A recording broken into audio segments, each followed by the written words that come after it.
Okay folks, Skinner Screens live in color once again here in Georgetown, Texas. We're removing this old solar screen and replacing it with this brand new one.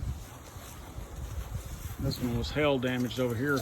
And what's going to happen is you'll notice that this screen has springs on the top that help hold tension on the spring when it's in the track right up above.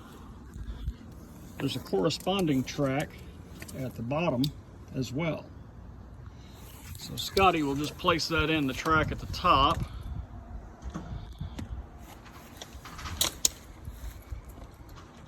And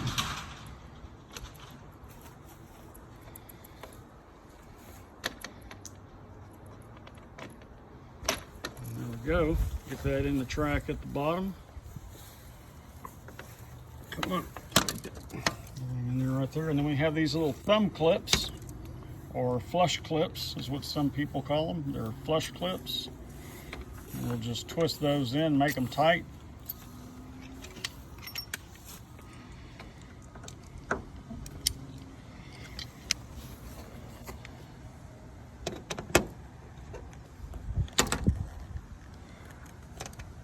And there you have it. Easy peasy. Skinner's Custom Screens, making screen magic happen.